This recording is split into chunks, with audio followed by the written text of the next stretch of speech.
Presidente do Parlamento Nacional cancela a plenária e a segunda-feira, também deputado Cira tarde preenche quórum funcionamento.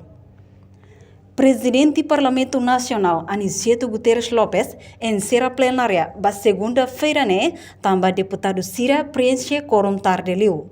Vice-presidente do Parlamento Nacional, deputada Maria Angelina Sarmento Hateteng, quórum iha. Mas bem horas ba quórum atrasa liu, não ela consegue realizar plenária ba lorong ohing. Nia espera, aban terça-feira lorong Ronulo Recém Lima, deputado Cira se preenche hotu quórum funcionamento, não ebele aprova resolução ida, nebe propõe o vice-presidente do Parlamento Nacional, onde realiza plenária semana ida dala ida. Hoje, segunda-feira, dia 24 de abril, Tirlolos e a plenária realiza a segunda-feira também. Também deputado Cira, betutu agora nem terreno de a campanha eleitoral, quando nem mata hoje quórum funcionamento nem iha preenche, mas bem tarde litia. Quase 11 horas tinha, mas foi preenche quórum funcionamento, quando nem mata presidente informa de declara em sede de plenária também horas de ONU. Lá os dentro é quórum ini de halo horas para quórum maka atrasa nem maka lá dele realiza plenária.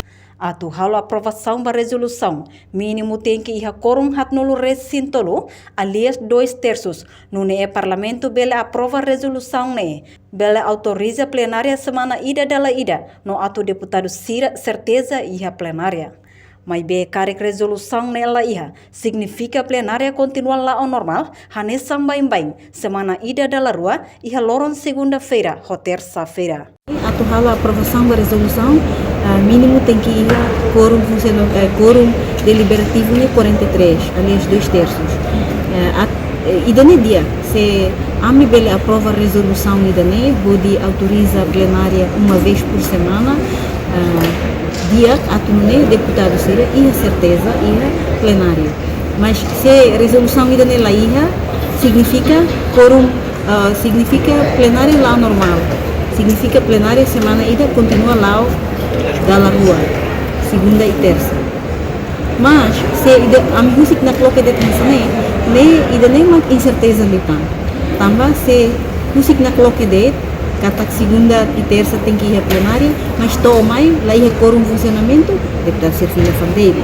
Mas se a resolução ainda não aprova, nem certeza kata carga lá foi terça tem que ir à plenária do Karik parlamento husik na kloke det ida nemak incerteza liutang, mas se resolução ne aprova, ne certeza katak terça-feira cada semana tem que ir à plenária. Reportagem Melda Fátima, Televisão Timor Post. Janela informação by Emma Hotu. Atu reta informação atual dia kliu kita haluha. Hane botão subscribe, like, halo comentário no fahetutang ba media social Hotu.